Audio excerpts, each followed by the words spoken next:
Hello everyone. ACB ఇప్పుడు ఏపీలో ఉండే ఉద్యోగుల్ని రౌండ్ అప్ చేసినట్టుగా తెలుస్తుంది. అయితే ఉద్యోగులు కూడా వణికిపోతున్నారట. సో ఎందుకు ఏంటి ఇదే అంశం మీద విశ్లేషణ తీసుకున్నాం. ప్రస్తుతం మనతో జర్నలిస్ట్ శేషరావు గారు ఉన్నారు. ఇంటర్వ్యూలోకి వెళ్ళిపోదాం. Hello sir. హలో సార్, ఎందుకని సార్ ఈసారి అంత ఫోకస్ చేసిందంటే? అవినీతి పెచ్చరిల్లింది. ఏదైనా కానీ శృతి మించి రాగాన పడుతుంది అని చెప్పి అంటారు కదా, ఆ టైప్లో శృతి మించినటువంటి హద్దు మీరినటువంటి అవినీతి ఆంధ్రప్రదేశ్లో కనిపిస్తుంది. అందుకే ఇప్పుడు ఏసీబీ ఒక్కసారిగా రైడ్స్ చేసింది. దాదాపుగా రిజిస్ట్రేషన్ ఆఫీసుల్లో దాదాపు రాయలసీమ నుంచి ఉత్తరాంధ్ర వరకు కొన్ని రిజిస్ట్రేషన్ ఆఫీసులో దాదాపు 12 రిజిస్ట్రేషన్ ఆఫీసుల్లో రైడ్ చేసింది. ఏసీబీ రైడ్ చేస్తే దాదాపు 75 లక్షల రూపాయలు దొరికింది. 75 లక్షలు వాళ్ళు రైడ్ చేసిన దగ్గర ఇంకా లెక్కిస్తున్నారు. ఎంత డబ్బు వాళ్ళ దగ్గర ఉందనేది కూడా లెక్కిస్తున్నారు. అయితే ఇక్కడ గమనించాల్సింది ఏంటంటే, రిజిస్ట్రేషన్ ఆఫీసుల మీద ఎందుకు పడ్డారు వీళ్ళు అని అంటే, జనరల్గా హద్దు మీరితే తప్ప స్పందించదు ఏసీబీ. ఎందుకంటే ఏసీబీ కూడా ప్రభుత్వం అండర్లోనే ఉంటుంది, ప్రభుత్వ ఉద్యోగులు వాళ్ళు కూడా. కాబట్టి బాగా మితిమీరి ఇక వీళ్ళు అడ్డుకట్ట వేయకపోతే లాభం లేదు, ప్రజలు తిరగబడి కొడతారు అనేటువంటి పరిస్థితి వచ్చినప్పుడే ఏసీబీ వాళ్ళు కొంచెం రైడ్ చేసి ప్రజల్ని ఆవేశం తగ్గిస్తారు అనమాట. ఇప్పుడు రిజిస్ట్రేషన్ ఆఫీసుల్లో ఆంధ్రప్రదేశ్లో హద్దు దాటిపోయింది అవినీతి. స్టాంపు డ్యూటీ ఏదైతే ఉందో ఆ స్టాంపు డ్యూటీలో 25% అవినీతి డబ్బులు అడుగుతున్నారంట. అంటే ఒక రిజిస్ట్రేషన్ చేయించుకోవాలంటే మన గవర్నమెంట్ వాల్యూ కొంత ఉంటుంది. ఆ గవర్నమెంట్ వాల్యూకి తగిన విధంగా స్టాంపు డ్యూటీలు కట్టాలి. సపోజ్ 1 కోటి రూపాయలు ఉందనుకోండి, 1 కోటి రూపాయల్లో 25% ఇవ్వాలి వాళ్ళకి. సో అంత అమౌంట్ని వాళ్ళు డిమాండ్ చేస్తున్నారు. 25% డబ్బులు. ఇప్పుడు ప్రాపర్టీ ఏదైనా కొనుక్కోవాలంటే ఆ స్టాంప్ డ్యూటీలో మనం 25% కట్టాలి అని అంటే ఏంటి పరిస్థితి? అంటే 1,25,000 కట్టాలంటే మాటల 25% 1,25,000 కట్టించుకుంటున్నారంట. అంటే బరి తెగింపు కదా ఉద్యోగులు. అవును, ఈ కరప్షన్ అసలుకి ఎప్పటికైనా కంప్లీట్ అవుతుందంటారు. ఇలాంటి రైట్స్ ఎన్ని చేసినప్పటికీ జరుగుతుంది. ప్రభుత్వం కనుక చిత్తశుద్ధిగా వ్యవహరిస్తే, గతంలో కూడా మనం చెప్పాం, వీడియోలో చేసినప్పుడు, ప్రభుత్వం చిత్తశుద్ధిగా ఉంటే ఖచ్చితంగా ఇప్పుడున్నటువంటి చట్టాల ప్రకారం, ఇప్పుడున్నటువంటి వ్యవస్థల్ని ఉపయోగించుకొని ఈ అవినీతి అనేటువంటి రాక్షసిని తరిమి కొట్టచ్చు. సార్, ఇప్పుడు టెక్నాలజీ తోటి తగ్గించచ్చా? ఒకవేళ టెక్నాలజీని ఉపయోగించుకుంటే అసలు జీరో కరప్షన్ చేయొచ్చు, అవినీతి రహిత పరిపాలన అందించవచ్చు టెక్నాలజీని ఉపయోగిస్తే. ఇది నేను చెప్పడం కాదు, చంద్రబాబు గారు చెప్తున్నారు. అందుకే వాట్సాప్ పరిపాలన తీసుకొచ్చారు. దాదాపు 700 సేవల్ని వాట్సాప్ ద్వారా ఇప్పుడు అందిస్తున్నారు. గతంలో మీకు డెత్ సర్టిఫికేట్కి వెళ్ళినా కానీ డబ్బులు అడిగేవాళ్ళు. ఇంట్లో ఎవరైనా చనిపోతే ఆ కుటుంబం మొత్తం శోక సముద్రంలో ఉంటుంది. కానీ అలాంటి కుటుంబం నుంచి వెళ్ళి నాకు డెత్ సర్టిఫికేట్ ఇయ్యా అని అడిగితే డబ్బులు అడిగేటువంటి దుర్మార్గులు ఉన్నారు ఉద్యోగుల్లో కొంతమంది. మరి వీళ్ళని ఏమన్నారు అసలు? లాస్ట్ టైం మనం చెప్పాం ఒకటి, అనంతపురంలో కేసు, ఎంఆర్ఓ సూసైడ్ చేసుకుంటుంటే వాళ్ళ అమ్మాయి ఏడుస్తూ ఉంటే అతను ఎంఆర్ఓ డబ్బులు ఇవ్వదు, నేను మీకు పట్టా ఇవ్వను అంటాడు, అదే మీకు పాస్బుక్ ఇవ్వను అంటాడు. అది వీడియో తీసేవారు పెట్టారు కదా. ఇలాంటి దుర్మార్గులు, ఇలాంటి రాక్షసులు ఉన్నటువంటి ఉద్యోగులు ఉన్నారు మన దాంట్లో కొంతమంది. అందరూ కాదు, కొంతమంది, పర్సంటేజ్ ఎక్కువ ఉంది. అందుకే ఇప్పుడు ఏసీబీ నిజంగా ఏసీబీ కనుక పర్ఫెక్ట్ ఆఫీసర్ని వేసి దానికి కనుక స్వేచ్ఛ ఇస్తే అవినీతి పరులైన అధికారుల యొక్క ఆట కట్టిస్తారు, ఖచ్చితంగా కట్టిస్తారు, డౌటే లేదు. ఇప్పుడు రిజిస్ట్రేషన్ ఆఫీసుల్లో ఎంత అవినీతి జరుగుతుంది? రిజిస్ట్రేషన్ ఆఫీసుల్లో అవినీతి లేనటువంటి రిజిస్ట్రేషన్ ఆఫీసే ఉండదు. పైనుంచి కింద దాకా పర్సంటేజీలు. అక్కడ ఉన్నటువంటి రైటర్స్ ఉంటారు, ఆ రైటర్సే మొత్తం నడిపిస్తారు. నేను 2-3 సార్లు వెళ్ళా. నాది అక్రిడేషన్ ఉంటుంది కదా గవర్నమెంట్ ఆఫ్ ఆంధ్రప్రదేశ్ది, ఉమ్మడి ఆంధ్రప్రదేశ్లో. నా అక్రిడేషన్ నేను చూపించినా కానీ అక్రిడేషన్ ఐడి కార్డు అడుగుతారు. ఐడి కార్డు అడిగినప్పుడు అప్పట్లో ఆధార్ కాకుండా ఏ ఐడి కార్డు అయినా అడుగుతారు, ఫోటో ఐడి కార్డు. మీడియా చూసినప్పుడు కూడా వాళ్ళు ఏమి కాంప్రమైజ్ కాల. అవునా సార్? కాంప్రమైజ్ కాల. మాకు ఇచ్చేయాల్సిందండి, లేదంటే రిజిస్ట్రేషన్ ఆగిపోద్దని చెప్పారు. ఏం చేశారు సార్? కాంప్రమైజ్ అయిపోయారు. చేసేది ఏముంది? ఇంకా అక్కడ వాళ్ళు పైనుంచి కింద దాకా అదే కదా, క్యాన్సర్ లాంటిది కదా. ఏసీబీ వాళ్ళకి ఫోన్ చేశారు. ఏసీబీ వాళ్ళకి ఫోన్ చేస్తే తర్వాత ఇప్పుడు పట్టుకున్నట్టున్నారు. నా కేసులో పట్టుకోలేదు కానీ తర్వాత పట్టుకున్నారు. సో కాబట్టి ఏసీబీ వాళ్ళకి ఫోన్ చేయాలి. ఈ కరప్షన్ ఇప్పుడు ఏసీబీ వాళ్ళే చేయాలండి ఏం చేసినా.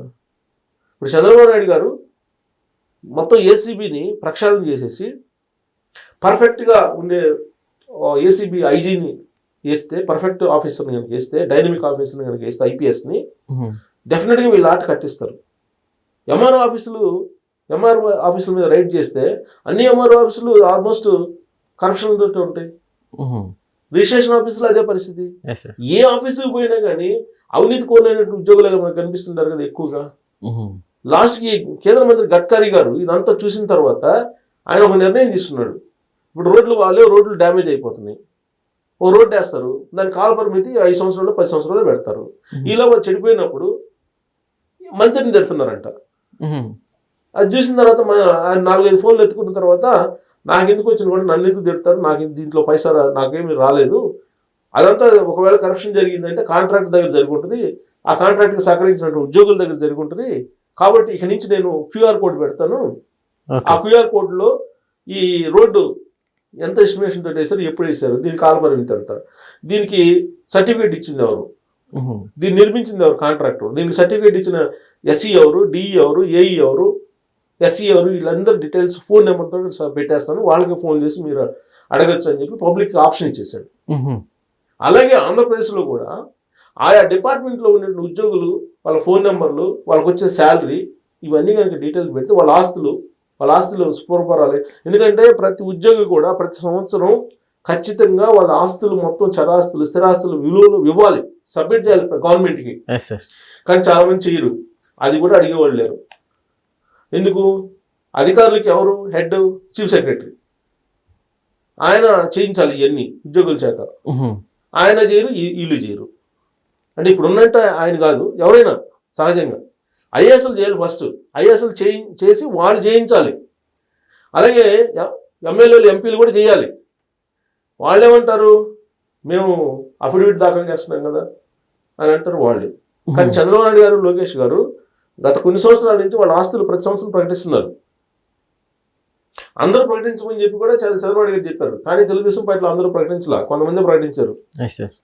సో కాబట్టి ఇదంతా కూడా ఎవరికి వాళ్ళే తెలుసుకోవాలి. ఎవరికి వాళ్ళే తెలుసుకొని అవినీతి మీద యుద్ధం చేయకపోతే ఇలానే ఉంటుంది. రిజిస్ట్రేషన్ ఆఫీసుల్లో రైడ్ చేస్తే ఏసీబీ వాళ్ళు అందరూ భయంకరంగా దొరికారు. ఉద్యోగుల్లో ఉన్నంత అవినీతి ఆయా డిపార్ట్మెంట్లో ఇంకెక్కడ ఉండదు. సరే వాళ్ళేమంటారు, పొలిటీషియన్స్ తీసుకుంటున్నారు కదా, పొలిటీషియన్స్ తీసుకోగా నేను ఎందుకు తీసుకోకూడదు అనే యాంగిల్లో మారుతున్నారు వాళ్ళు.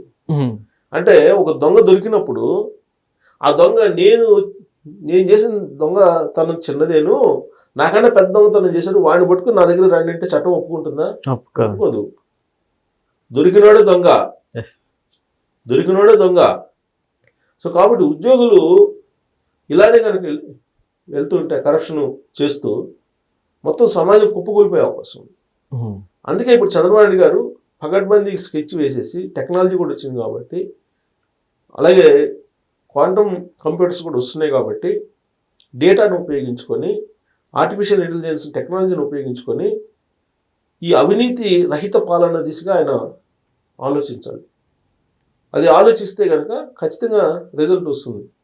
ఏసీబీని కనుక పర్ఫెక్ట్గా చేస్తే, పర్ఫెక్ట్ ఆఫీసర్ని కనుక వేస్తే ఏసీబీకి హెడ్ని డెఫినెట్గా వస్తుంది. ఈ మధ్యకాలంలో ఇంకోటి బయటకు వచ్చింది, ఏసీబీ రైట్స్ చేస్తే ఏసీబీలో దొరికినటువంటి ఉద్యోగులు రిజిస్ట్రేషన్ ఆఫీస్లో వాళ్ళు ఏం చేస్తారు, డిపార్ట్మెంట్లో ఎంక్వైరీ చేస్తారు. జనరల్గా ఏసీబీ రైట్ చేయడం సస్పెండ్ చేస్తారు, సస్పెండ్ చేసిన తర్వాత డిపార్ట్మెంట్లో ఎంక్వైరీ చేస్తారు. ఈ డిపార్ట్మెంట్లో ఎంక్వైరీలో కేసును తీసేయడానికి ఈ పై అధికారి వాళ్ళ దగ్గర నుంచి కొన్ని లక్షల రూపాయలు డిమాండ్ చేశాడంట. వాళ్ళకి ఆయనకి ఇవ్వాల్సిన లక్షల్లో 50 లక్షలు 70 లక్షలు డిమాండ్ చేశారంట. అవి ఇచ్చేస్తే ఆ డిపార్ట్మెంట్లో ఎంక్వైరీలో క్లీన్ చిట్ ఇచ్చేసాడంట ఆయన. అంటే దొంగలకు దొంగే సర్టిఫికేట్ ఇస్తాడు అనమాట, క్లీన్ చిట్. దొంగలకు దొంగే క్లీన్ సర్టిఫికేట్ ఇస్తాడు. ఈ సిస్టమ్ మారాలి. ఈ సిస్టమ్ మారాలంటే పర్ఫెక్ట్ ఆఫీసర్స్ ఉండాలి, దీనికి సంబంధించినటువంటి పర్ఫెక్ట్ డిజైన్ ఉండాలి, టెక్నాలజీతో కూడినటువంటి డిజైన్ కనుకుంటే ఈ అవినీతి దొంగల్ని ఈజీగా పట్టచ్చు, ఈజీగా కంట్రోల్ చేయొచ్చు. అదే పెద్ద ఇష్యూ కాదు. అయితే పబ్లిక్కి అంతకుముందు కేసీఆర్ గారు ఎవరో చెప్పారు, పవన్ కళ్యాణ్ గారు, ఎవరైతే డబ్బులు అడుగుతారో పని చేయడానికి వాళ్ళ చొక్కా పట్టుకుని నిలదీయమన్నాడు. ఆ మూమెంట్లో అలాంటి స్లోగన్లు చేశారు. కేసీఆర్ గారు అనుకుంటా నాకు గుర్తున్నంత వరకు. దాంతో ఎంఆర్ఓని కాల్చి పడేశారు, పెట్రోల్ పోసి తగలబెట్టారు ఇక్కడ. దాదాపు 2-3 తగలబెట్టారు ఇక్కడ. అంటే అలా చేయమని చెప్పి నా ఉద్దేశం కాదు, చెప్తున్నా. అంత ఆగ్రహంగా ప్రజలు ఉన్నారు అవినీతి పనులైనటువంటి ఉద్యోగుల మీద. ఇప్పుడు తెలంగాణలో నాకు తెలిసి 4-5 ఎంఆర్ఓలను తగలబెట్టారు పెట్రోల్ పోసి. అలాగే వీళ్ళు ఇప్పుడు ఎవరైతే ఉన్నారో ప్రజలు, వాళ్ళు కూడా సూసైడ్ చేసుకున్నారు అవినీతిని భరాయించలేక, ఆ డబ్బు ఇవ్వలేక. ఇలాంటి పరిస్థితి ఎందుకు వస్తుంది అసలు? రాకూడదు కదా. అన్నం తినేవాళ్ళే కదా వీళ్ళంతా. అవినీతి పనులు అనేటువంటి వాళ్ళు అన్నమే కదా తినేది. ఎట్ట చేస్తారు? నెల జీతం ఇస్తున్నారు కదా వాళ్ళకి. అవినీతి ఎలా చేస్తారు? బ్లాక్మెయిల్ ఎలా చేస్తారు? చేయాల్సిన పని చేయాలి కదా వాళ్ళు. సో ఇప్పుడు రిజిస్ట్రేషన్ ఆఫీసుల్లో అవినీతి లేకుండా చేయడం అనేది ఎవరు తరం కావట్లా. కొన్ని సంవత్సరాల నుంచి, అంతకుముందు లోక్సత్తా జయప్రకాష్ నారాయణ గారు పెట్టినప్పుడు ఆయన పోరాడారు రిజిస్ట్రేషన్ ఆఫీసుల మీద. కానీ ఏదేమో పోలా. ఏ రాష్ట్రంలో లేని విధంగా ఆంధ్రప్రదేశ్లో ఉంది. తెలంగాణలో కూడా ఉంది కరప్షన్. కాకపోతే రిజిస్ట్రేషన్ ఆఫీసు అంతా రిజిస్ట్రేషన్ అయిపోయిన తర్వాత 5,000 10,000 వాళ్ళు ఏదో ఎంతో కొంత అక్కడ ఉండే రైటర్స్కో లేదంటే అక్కడ ఉండే బాయ్స్కో ఏదో ఇస్తారు 4-5 వేలు. అది మళ్ళీ ఇంత ఏమని చెప్పి డిమాండ్ కూడా చేయరు, వాళ్ళు అడగరు. కానీ అక్కడ డిమాండ్ ఇతను వీళ్ళకేదో బాకీ ఉన్నట్టు డిమాండ్ చేసే స్థాయికి వచ్చింది కాబట్టి ఏసీ బోల్ రైట్ చేశారు. ఇది ఓన్లీ ఆరంభం కాకుండా, ఆరంభ సూరత్వం కాకుండా రెగ్యులర్గా ఏసీ బోల్ కనుక రైట్ చేస్తుంటే కంట్రోల్లోకి వస్తారు ఉద్యోగులు, అవినీతి పనులు. లేకపోతే కంట్రోల్ రారు. Okay sir, thank you.